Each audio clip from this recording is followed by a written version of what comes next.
खरगोश के बच्चे। बचपन को याद करूं तो नरम मुलायम बालों वाले वह प्यारे प्यारे खरगोश के बच्चे ज़रूर याद आते हैं, जिनके साथ खेलते हुए मेरी सुबह और शाम बीतती थी।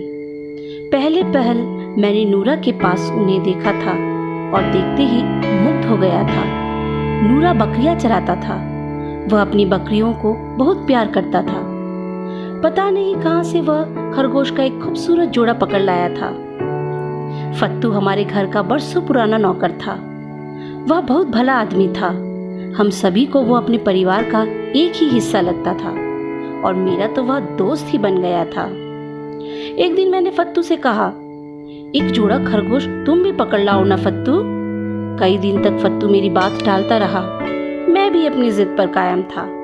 मैं चाहता था कि घर वालों को उसी समय पता चले जब खरगोश का जोड़ा पशुओं वाले घर में आ जाए।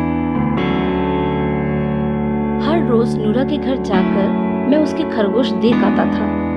नूरा कई बार कहता, तुम्हें खरगोश इतने ही अच्छे लगते हैं तो अपने बाड़े में तुम भी क्यों नहीं पाल लेते खरगोश।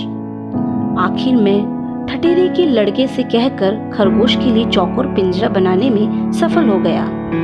घर वालों की नजर बचाकर मैंने यह पिंजरा पशु वाले घर में ला रखा।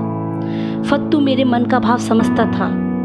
उसने मुझे चेतावनी दी थी, वो पिताजी को बता देगा और मुझे डांट पड़ेगी। मैं कब डरने वाला था। एक दिन शाम को मैं नूरा से कहकर खरगोश का एक जोड़ा ले आया और उसे पिंजरे में रखकर घास और सब्जी के टुकड़े डाल दिए। खरगोश का जोड़ा घास और सब्जी पर मुंह मारने लगा तो मेरा दिल खुशी से नाच उठा। वह मेरी कई दुनिया के साथी थे। उन्हें देखकर मुझे लगा कि हमारी दुनिया उतनी ही मुलायम है जितनी खरगोश की पीठ, उतनी ही सफेद है जितने खरगोश के बाल।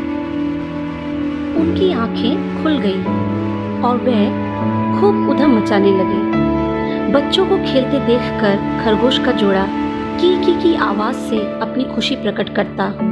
उन्हें अपने और बच्चों के लिए कोई खतरा महसूस होता तो की आवाज और भी तीखी हो जाती। मुझे ये पता चलते देर न लगी कि खरगोश के दांत बहुत तीखे होते हैं। पिंजरे से बाहर निकलते ही खरगोश के झुंड झट लकड़ी की तरफ लपकते। लकड़ी पर अपने दांत आजमाने के बाद कपड़ा तलाश करते। कुछ न कुछ जरूर चाहिए जिस पर उनके दांत चल सके। मुझे तो स्कूल में पढ़ते पढ़ते भी खरगोश का ध्यान रहता था।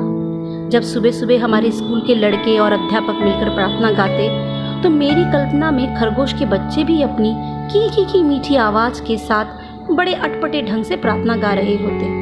स्कूल से लौटकर मैं दौड़कर एक बार पशुओं वाले घर में जरूर जाता।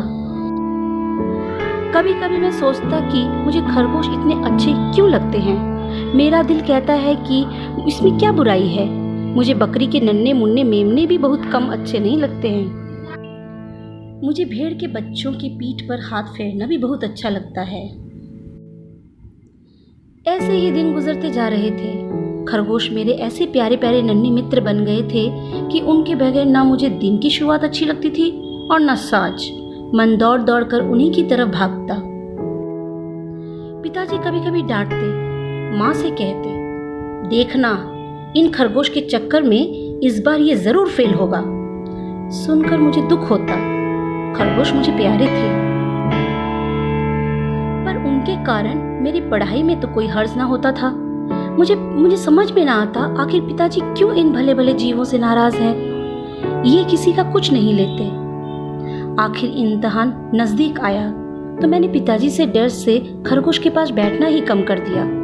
पर एक दिन स्कूल जाने की जल्दी में मैंने झटपट पिंजरा खोला और खरगोश की मुलायम पीठ पर हाथ फेरा और स्कूल की तरफ दौड़ पड़ा।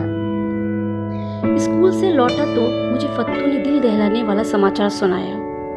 खरगोश के 2 बच्चे मर गए थे। गलती मेरी ही थी। जल्दबाजी में मैंने पिंजरा अच्छी तरह बंद नहीं किया था। एक कुत्ते ने मौका पाकर 2 खरगोश के प्राण ले लिए। सुनकर मैं फूट फूट कर रो पड़ा। पिंजरे में अभी कुछ खरगोश थे। अगले दिन फत्तू उन्हें जंगल में छोड़ आया। मैंने ही उसे रो रो कर ऐसा करने के लिए कहा था, क्योंकि मेरा मन कहता था कि उन 2 खरगोशी की मृत्यु के लिए मैं ही जिम्मेदार हूँ। यूं मेरे वे प्यारे खरगोश चले गए। पर मन से उनकी याद कभी नहीं गई। पालतू पशु पक्षी भी हमारी तरह ही जीवधारी होते हैं। उन्हें प्यार देना और उनकी देखभाल करना हमारा कर्तव्य है।